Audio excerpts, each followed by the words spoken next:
want to Yeah, dive in? let's go ahead and get started here. All right. Today we are going to be discussing how to build enterprise-ready RAG systems. Um, yeah. Before we dive into the actual content, some really quick introductions on our side. Oh, my name is Kevin. I am on the go-to-market team here at Unstructured. I'm the Ryan Seacrest of our webinar series. I'm joined by my better half, Daniel Schofield. He is a principal solutions architect. Awesome. The agenda for today's conversation, a little bit of background on who Unstructured is, what are the problems that we solve, also, what is RAG and what are the problems that we set out to solve for, and then how do we implement RAG systems successfully across the enterprise. Some quick housekeeping, make sure that chat goes in the chat box. If you have specific questions you want us to get to at the end of the webinar, there is a separate tab for that. We will send a recording of the webinar after the conversation with resources to get started on Unstructured. And if you do want to talk with somebody like Daniel about your use cases, go to our website, schedule a call. We are always happy to connect. All right, a little bit of background on Unstructured. We started 3 years ago as an open source product, looking to answer the question, do companies struggle to take unstructured data and convert it into a structured JSON output? Oh, Daniel, do you mind going to the next slide? You flash forward to today, and it's been a pretty incredible ride. We have amazing customers. We have over 50 million product downloads of our open source product, and we have some pretty incredible backers who are helping us solve this problem at scale. And without further ado, Daniel, I will turn it over to you. Thank you for that fantastic introduction, Kevin. As Kevin said, my name is Daniel Schofield. I'm a principal solutions architect at Unstructured. I've been involved with countless enterprise RAG deployments, so I'm excited to be able to share some of my insights about what it takes to actually build an enterprise-ready RAG system. I'd like to start today's talk with a quick overview of the current state of RAG here in late 2025, and then we'll get into the meat of today's talk. To kick us off, though, I'd like to address a common idea you probably encountered periodically, especially the LinkedIn AI space over the past couple of years. And that is this periodic yet persistent notion that RAG is dead. And this idea comes in various forms and variations, such as that RAG is now somehow obsolete or outdated. You might hear something like RAG is so 2024. And it's also common when you see such things as like a sizable context window increase, where for example, when Google released the first Gemini model with a 1 million token context window, it nearly broke the internet with all the RAG is dead chanting from AI influencers. And it's also, of course, whenever a new flavor of RAG gets introduced, it's the same thing. RAG is dead, long live corrective RAG. So you can quote me on this. RAG is not going away as long as large language models are still the dominant technology powering the AI landscape. So the next time you hear some clickbaity announcement stating that RAG is dead, I want you to remember back to the many 90s era rappers who are way ahead of their time that said it best when they said, RAG till we die. You can even have this nice graphic to remember that by. Is that what they said? That's exactly what they said, Kevin. Okay. Of course, this is just a fun idea, but I honestly would not be surprised if RAG indeed does actually outlive us all. Looking at the projections for the back half of this decade, the growth of the fundamental RAG pattern actually looks stronger than ever. Of course, these are just projections, but according to the well-respected Grand View Research, the RAG market is expected to grow at an impressive near 40% compounded annual growth rate going into 2030. Reaching over a 10 billion market size. So rest assured, RAG is not only not dead, but it would seem that it's actually only just getting started. And why is that? So what problems does RAG actually solve for the enterprise? And really the answer starts with a simple problem. And that problem is that LLMs are stateless. The only realistic way to make an LLM smart about your business data, aside from fine tuning, which is impractical for a lot of reasons, the answer is to inject that information into its context window at runtime. Couple that with the fact that there is an explosion of LLM adoption where every company is in a race to take advantage of AI's capabilities. There's an urgent demand for making a company's proprietary context available to these models. So if you have this demand, how do you actually solve that securely? This will appeal to the architects out there. If you just fine-tune a model on all your sensitive HR and finance data, you've effectively just collapsed all your access controls and traceability.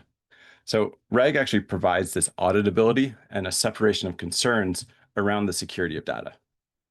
And because of the security advantage, RAG has become the dominant pattern for enterprise grounding. And on top of that, we're at the dawn of the agentic era, where AIs don't just answer questions, but they also take actions.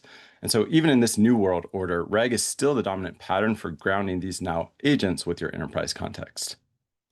And within agentic systems, RAG is actually not only being used to access enterprise knowledge bases, but is also actually being used to endow the agent itself with memory, so it can recall its past actions and conversations. But what does a mature production grade version of this architecture actually look like here in 2025? Something like this. I assume that this audience is already familiar with RAG, so I won't spend long here. But just to get us all on the same page, here's a quick 30-second tour of a somewhat standard RAG production system in 2025. So it has two parts. First, you have the offline ingestion in the top right here, where we take our data, we chunk it, embed it into vectors, and then load it in a vector database. That becomes the enterprise knowledge base. And then second, we have an online query flow. This can actually be divided into two steps, the retrieval step on the top here, and then the generation step mostly on the bottom there. And the query step, we analyze the query's intent, its keywords. We then search the vector database to get the top most relevant chunks. And then finally, in the generation flow, we don't just dump those chunks in, we re-rank them, we maybe run them against an anti-hallucination algorithm, and then only the best context makes its way to the prompt, where it then is used to retrieve and synthesize a final answer. So this complete flow creates a sound, trustworthy system. So with this blueprint in mind, let's actually talk about the larger RAG ecosystem. So the most important thing to understand about RAG today is that it's no longer just referring to one thing. It's an entire field of research that has rapidly evolved over the last 5 years. So this is roughly the journey. It all started back in 2020 with Meta's famous paper laying out the approach. That's in hindsight been named naive RAG. And naive RAG is basically just the previous slide if you remove a lot of the intermediary steps. That's quickly moved into advanced RAG and modular RAG to address a lot of the quality and scalability shortcomings of naive RAG. And this is where most production systems actually start today. And this is where we introduce critical components like the re-ranking, the query transformations, and hybrid search. And of course, you notice what happens. You'll see the accuracy jumps, but so does the cost and complexity as well. And finally, we're now at self-reflective and agentic RAG, where the system doesn't just retrieve, but it analyzes its own results, decides if they're good enough, and then even re-queries if needed. And this 5-stage evolution isn't just actually a simple line. It's really more of an entire universe of techniques and architectures. So this is what the actual universe looks like today. You don't have to read all the 25 of these, but this grid is here just to reveal all the different flavors of RAG that you as an architect basically you have at your disposal when you're choosing an implementation pattern for a given use case. So do you need conversational RAG if you're building a chatbot? Or if you're synthesizing across multiple complex documents, you might want to look at multi-hop RAG and so on. But even once you've chosen the right flavor of RAG for a given use case, you're still going to need a strong ROI focused business case, as well as robust security, governance, evaluation frameworks, and so on, in order to move that pilot into production. So here is our roadmap for the next 10 to 12 minutes. We're going to cover the remaining sort of 4 pillars of a production system, the top 4 here, and then also quickly touch on RAG for agentic systems, which is going to be light because we're going to actually discuss this more in depth in a future webinar. So with that, we're going to start with the most important questions of any enterprise RAG system, and that is ROI. What are we building and why? What is the expected ROI? And what meaningful business outcomes are we aiming to achieve in building this system? So this is actually the step that has a tendency not to receive the most rigorous scrutiny and disciplined approach that it deserves. And it's reportedly one of the biggest reasons projects fail to move past the pilot stage. So either the cost of the system doesn't end up justifying its delivered value, or else it had a weak value proposition from the start. So how do you find a use case that's worth pursuing? The core idea is simple. You want to target high value friction in the organization. You're not just trying to go around automating tasks. You want to find a process where your most expensive employees are wasting the most time looking for the most important information. So it's really that intersection of high value and high friction that's your sweet spot. And of course, this is going to look different based on your business domain, but let's just look at a few example use cases here. So take the customer support use case. You have support agents toggling 5 screens, looking at 5 different sources of information. That's friction where a RAG system can help. Or take a sales enablement use case where you have sales reps hunting down scattered internal repositories, searching for answers to security questionnaire in order to answer, or in order to close a high stakes deal. Kevin can probably attest to this. He's been there and done that. That's friction. If you find the friction, apply RAG, you get ROI. And so on. But once you've found your high friction use case, how do you then prove that it's actually working? That's where success metrics come into play. This is all about measuring what actually matters. And the biggest mistake a team makes, and we see this actually again and again, is only focusing on the technical metrics like accuracy or engagement with the tool. Nobody on the business side of the org actually cares about a blue score, though. Success for them is measured by business outcomes. So you really need to target the business outcome metrics. And so these are going to be the KPIs of your VP or director that they already have on a dashboard somewhere. You're not creating new metrics here. You're actually moving the needle on their metrics. So in support, it's things like decreasing average handle time. In sales, you're decreasing the sales cycle length. This is actually the language of ROI. And if you aren't moving the business outcome, the next two don't actually matter. So of course, if you are creating that ROI, then technical metrics also become of great importance. So we'll cover 2 of those. The first is the end user experience. How do you actually quantify that though? This is all about whether users like and trust the tool and if it actually creates a positive impact in their workflow. The single most important metric in this area is going to be the simple thumbs up, thumbs down rating that you embed within the application itself. And this is your real world sort of continuous feedback loop. Finally, we have our system performance metrics. These are the ones that we as engineers love. Context relevance, did we find the right stuff? And answer faithfulness, did the LM stick to the script? So these are essential, but of course you have to remember their only purpose is to serve the 2 categories above. Okay, so now that we have a use case in mind with a strong ROI potential, we need to shift our mindset to security. A pilot is only going to get off the ground if it doesn't represent a massive security risk to the organization. So how do you actually secure a RAG system? Now, the most critical part, you cannot treat an LLM-based application that connects to your enterprise data like a standard application. These systems really require a 3-stage security posture. So first, you have to have your pre-retrieval guardrails. This is going to be what authenticates the user, ensuring that they are who they say they are, as well as authorization, where you're checking whether they should have access to the system at all in the first place. And this one's actually pretty straightforward. You'll see this across many applications. But the next one is actually very RAG specific, and that's the retrieval time guardrails. This is all around securing the data itself. So this one comes with some challenges, but security in this step basically means that you're ensuring that both the user as well as the LLM only see documents or pieces of documents that they're allowed to see. And finally, there's post-retrieval, which is more around securing the answer. And this is basically filtering out bad results, flagging incorrect information, possibly toxic content before it reaches the end user. So now of all of these, the most important to actually get right, and then also unfortunately the one that comes with the most unique security challenges is the second one, securing the data. So let's zoom into that one for just a minute. So within this one, before you write any code, you really want to understand what the security model needs to be for the system. So this is going to often be use case specific. And within that use case, you need to ask yourself, who is the audience of this tool and what is the sensitivity of the data? If this is a public chatbot or a generic helper, you might be able to get away with just setting up a new simple permission system from scratch, such as a basic RBAC system, where you're implementing by tagging documents with certain metadata during ingestion and then filtering on those tags during retrieval. That's actually the easy path. But for a lot of internal enterprise use cases, you often hit what's called the access control mirroring problem, or at least that's what we call it. And basically, what is that?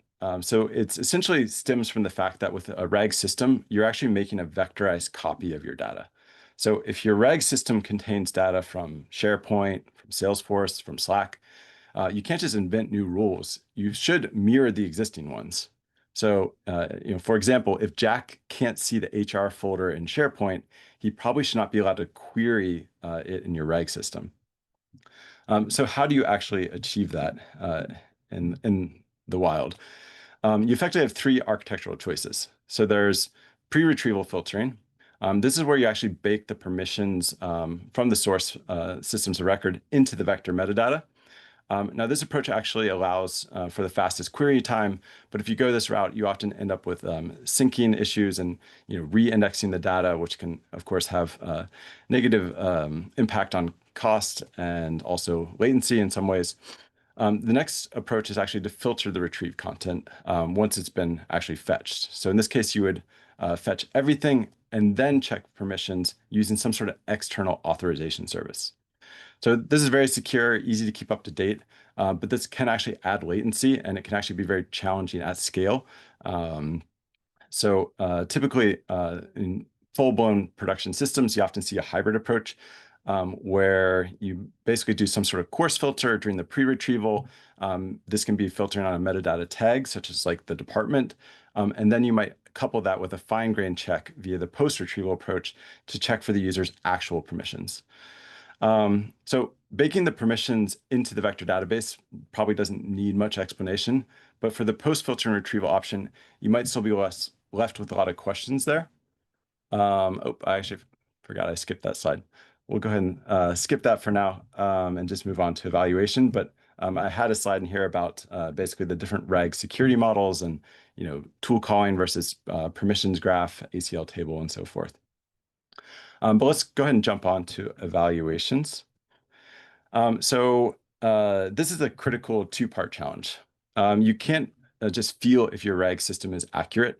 You need a practical two-pronged approach to prove it's working. So first is your offline pre-deployment testing. So this is going to be what's baked into your CI/CD, and it operates as your RAG system safety net. So in this step, you basically build what's called a golden set. So this is maybe 100 to a few hundred Q&A pairs of your most important questions. These are the questions that you can't get wrong. And then before you deploy any change, whether that's a new prompt, a new chunking strategy, et cetera, you want to run your new build against this golden set. Programmatically scoring if using those technical success metrics we saw earlier. So this is your context relevance and your answer faithfulness. This is what lets you quantify improvement. So now you can say things like, our new chunking strategy is 8% more effective than the old one. But you can't think of everything. So that's why you also have to couple that with an online in-production feedback loop. So this is your thumbs up, thumbs down button. And that is the start of your most important workflow, which is the continuous improvement workflow. And so this is what that looks like. And you can basically think of this as like the thumbs down workflow. So whenever your system produces a bad response and a user flags it as such with a thumbs down, that's going to kick off a task that goes into a review queue where it gets triaged. So the goal of triage is to determine if the process failed at either the retrieval step or the generation step. So from there, it can be addressed accordingly. If it was a failed retrieval, then you want to look at basically the retrieval components, the ingestion, the chunking, the re-ranking, and so forth. And if it failed at generation, you want to actually look at the prompt. So you might need to fine-tune the prompt, adjust the logic, and so forth. And then this is a critical step. Once the fix has been made, that question and its corresponding answer can now be added to the golden set. So you're effectively strengthening your test coverage of the system over time. So finally, that takes us to the last pillar in our discussion today around organizational alignment. And this is perhaps the most painful lessons that we've seen a lot of companies have to learn, and we've observed it time again in the field. So we've talked about ROI, we talked about security and evaluation, but how do teams actually try to build these systems for their enterprises? From what we've seen, this is what usually happens. We call it the DIY's rat's nest. Because RAG is such an emerging field, there aren't many good all-in-one platforms out there that can meet the stringent security requirements of enterprises. So most organizations have opted to build their own little pipelines in-house. The problem is that for enterprises, when every one of their individual teams is doing this, the result is organizational IT chaos. The legal team writes a Python script for PDFs. The sales team finds a hacky way to scrape Salesforce. You end up with custom code for chunking, custom scripts for embedding, and zero standardization. So we've talked to organizations with literally thousands of POC RAG pilots globally, all using different stacks.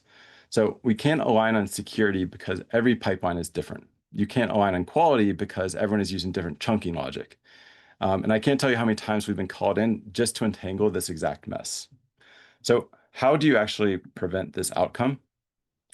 Well, the way that enterprises typically invariably solve this is by arriving at an organizational alignment around an internal Gen AI stack that can be leveraged across all teams. So instead of 50 custom DIY solutions across 50 different departments, you align the organization around one secure, stable ingestion and reg ETL layer. And then that simplifies the architecture, ensuring that the stack is kept secure and up to date and is flexible enough to serve a wide range of use cases. And of course, that's where we like to make a plug for ourselves. We offer just such a platform on the ingestion and reg ETL layer. So what that gives you is instead of a tangled nightmare of mess, you end up with an effortless, unstructured data ETL, feeding as many high-value reg use cases as your organization decides to bite off. So the benefit of here, of course, choosing a platform like unstructured is that there's no vendor lock-in for data sources, also for data destinations, the available large language models that you want to use in your system, the embedding models, and so on. Plus, it also features enterprise-grade security and controls and offers a number of flexible deployment models. So what this means is that your developers can stop writing maintenance scripts for their DIY reg systems and start building actual AI products. It also turns a maintenance nightmare into a predictable, manageable utility. And in short, that is how you scale RAG from a single demo to an enterprise-wide capability that is ready for the AI future of tomorrow. And so that's basically it for like the main part of the sort of enterprise ready overview. But I do want to touch also lightly, as I said earlier, on RAG for agentic systems. I'm only going to lightly touch on it because we're going to cover this topic in much more detail in a future webinar. But the basic idea here is that you're introducing an intelligent agent between the user and the RAG system. And so what this looks like is that you're typically going to wrap the RAG system with an MCP server so that it can be called by an agent as one of its tools. So the advantage here, and I sort of also touched on that earlier with like the reflection and agentic RAG slide, but the agent can actually review its response and then make a subsequent follow-up queries to the RAG system. And all of that is basically to ensure that it has all the information it needs to effectively either answer the question posed by the user, or else if it was solving a task, it can use that information and retrieve data to effectively solve that task. Again, we'll cover this more in depth in a future webinar, but since agentic RAG is exploding in popularity, I did just want to touch on it here. And with that, that concludes the talk for today. If you enjoyed the discussion, make sure you check out one of our past webinars. This is the most recent, Making Your Data Work For You, RAG Strategies That Scale, as well as Ajay and Kevin are back after the break to discuss RAG over evolving enterprise knowledge.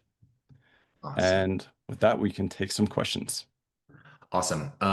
Daniel, that was fantastic. Thank you so, so much. We're going to have to make this a rapid fire round of questions. So we're going to go through these pretty quickly. Thank you to everyone who submitted questions. The first one is, do you have a recommended end-to-end blueprint for integrating unstructured with common enterprise stacks, Snowflake, Databricks, or data lakes, so that RAG stays in sync with upstream data? So we are the blueprint, or that's like what we are intending to be. So we have stateful connectors to all of the sources that you mentioned, and we can run incremental syncing so that you're only syncing updates and deletions to avoid blowing up your ingress and egress costs. Quickly on to you, Daniel. How do you benchmark unstructured pipelines impact on RAG quality versus a naive ingestion pipeline, e.g., basic text extraction and fixed sized chunking? Yeah, I sort of touched on this with the eval section, and also a little bit on the ROI section.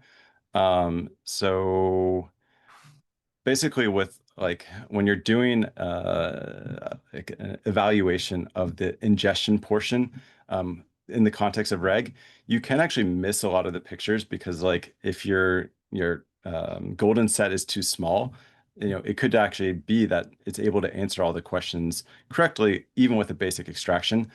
But over time, as that long tail, if you have that continuous improvement and your golden set begins to grow, it'll start to reveal cracks in the ingestion. And so that will basically like identify those. We also have, if you want to just like individually focus on the ingestion metrics, which we recommend, we just released a new technique for doing so called SCORE. And definitely check it out. It's all over our social. You can't miss it. But it's a very powerful system for just evaluating naive ingestion. Awesome. We have some really additional thoughtful slides. I don't know if we're going to be able to get to them because we're coming up on time. But I just want to say thank you so much for everyone who joined. Thank you for the questions. We will respond in email to the individuals who submitted questions ahead of time. And we will see you after the break. Bye, Thanks, everyone. everyone.